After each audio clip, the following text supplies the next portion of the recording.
Our next film is a smash hit, Teenage Mutant Ninja Turtles.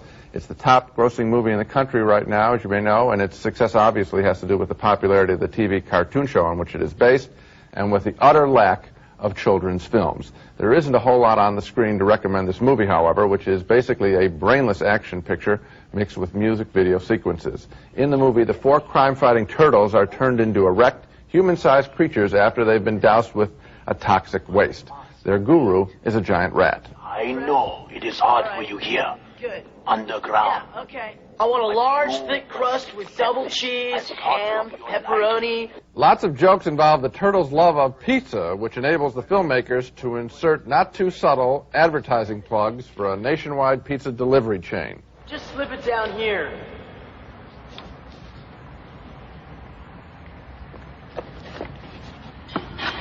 The violence in the film is mindless. The movie was made by a director who previously made music videos, and you can see the influence in this sequence. Hey!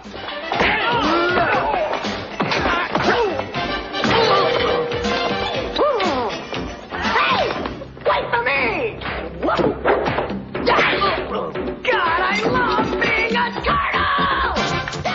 I don't know what all the excitement is about. The four turtles have mostly interchangeable characters as they set about their boring task of conquering dull villains. The turtles talk like surfers, guzzle pizza, and pay only lip service to ninja teachings. I suppose they pay only lip service if turtles have lips. I didn't like the picture, and I hope this isn't a case of kids just settling for something familiar. I think it is. The movies ought to be a much more magical experience than this. That's why I hate those countless product plugs. Why have kids be reminded of the world in which they spend all of their days? Yeah, and why would a pizza company want to advertise that it's the pizza preferred by turtles who live in sewers? That's an interesting plug. I was also interested in the high level of your criticism when you pointed out that these turtles only pay lip service to ninja teachings. I suppose you would have liked it better if it had been a more devout and religious film. Well, if somehow, I'm looking for something there for kids. They're, like the Karate Kid film, at least there's a suggestion of some kind of altruistic behavior. What you have here is marketing carried to the ultimate degree. Now, you mentioned the Saturday morning TV show. You didn't mention the Nintendo game, which is one of the top-selling Nintendo games in the country, and I played it for our Christmas gift guide last December until it drove me crazy, these little turtles running around and doing their flip-flops. And actually, the visuals in this movie look a lot like not only the TV show, but also like the video game. And so kids have already been brainwashed to the point where they've got to see this movie. That's why it opened so strongly. They had to be taken to see this movie. And I guess they liked it. I don't know. Maybe they're not that critical when they're 5 years old. But you're right. It's kind of a dark, brooding, kind of depressing-looking movie. And even though I admired the set decoration, I thought they did a good job of making those sewers, it didn't have the bright and bouncy feeling that you'd like to think that kids would enjoy when they're that age. I don't know what the appeal is. When I sat there, I knew it was a big phenomenon. I couldn't figure it out. I think it is just what you said, marketing. In other words, they want to see the turtles because they've seen the turtles on the tube and in the thing, and so they have to see the turtles. It beats me. Our first film is the Ninja Turtle sequel, and I found the new one just as boring and violence-filled as the first one, with one difference. The novelty of seeing the turtles has worn off. Here's the opening fight in the film, choreographed like a music video, with the turtles taking on some thieves in a shopping mall. Hey, now get those. Now get those. Back in the picture is the turtles' human friend, a TV reporter, this time played by the pleasant Paige Turco. They like her, and of course, they like their pizza. Okay, ninja pizza. Ninja pizza? Pizza that vanished quickly without trace. The main story has an ecological theme as the turtles learn about their origin from their Zen master, a rat named Splinter. It turns out the turtle grew out of a chemical ooze that is still around and dangerous. You have never seen this, but know what it is. That's the canister that had the ooze. That transformed us all. The big enemy, once again, is the Foot Clan, a bunch of thugs led by the evil Shredder. Here they fight over a canister of the dangerous ooze.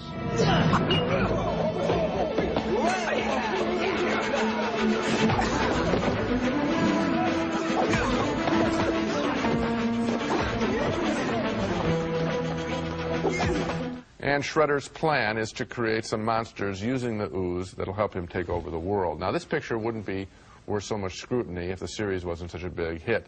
What I find depressing most, I think, is the amount of violence in the picture, some of which is presented as good, clean fun. The Turtles are presented, however, as not really heroic, more as somewhat dim but energetic teenagers. I only smiled at a couple of the silly pratfalls at the beginning of the movie. After that, Ninja Turtles 2 was really depressing to sit through. I was depressed too, Gene. You know, the superheroes that we grew up with, like Superman and Batman and Wonder Woman and Spider-Man, were individuals who really stood for something and who really had ideas. And here you have kind of a collective group of these radioactive turtles who seem to applaud the lowest common denominator. They talk to each other in the way that teenage boys sometimes do when they're trying not to stand out from the crowd by having any ideas. You know, cowabunga, dude. It's like, as long as we all talk in this way and act in unison, we don't have any ideas of our own. We're not individuals. We don't have to make decisions. It'll all be just fine. It's really depressing. I think there's something going on with these turtles that is telling us something alarming about our society. I agree. And you know, the theory, you might be worried, oh, I'm going to come off as an older scold. I don't remember how the superheroes of my youth, but I think you put that very well. There was something to admire here.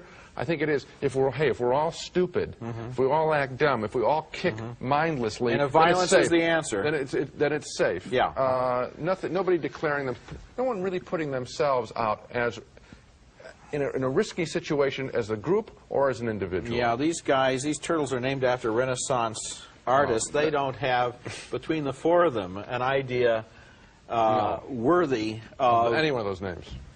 Any one of those names or any other name in the phone book.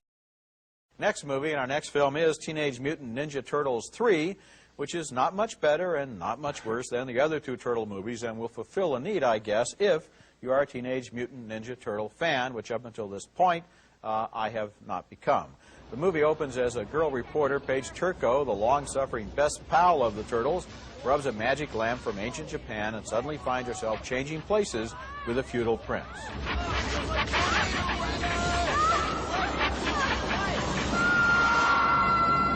No way! She's a man! Huh?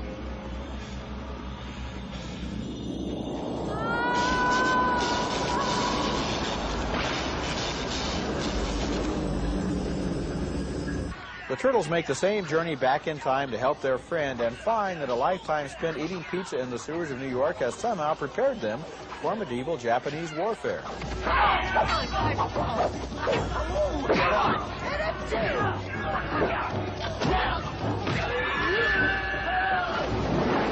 The basic gag in the movie is that the Turtles wisecrack their way through one crisis after another, often with contemporary movie references. Hey, I'm allowed.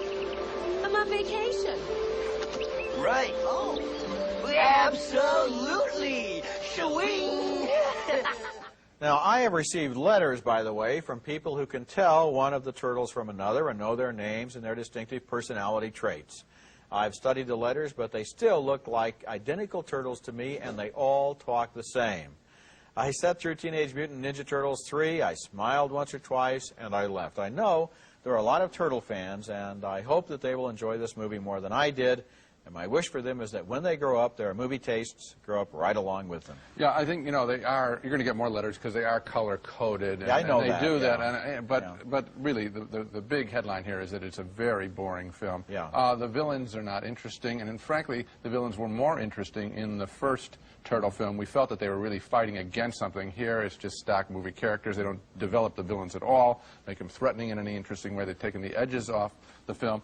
The movie has some platitudes about nonviolence, but basically it's still MTV kind of movie. Yeah, still kind of MTV kick dancing kind of picture, and they are boring, frankly. I mean, they're not joyful. Yeah. I just stared at the idea of these.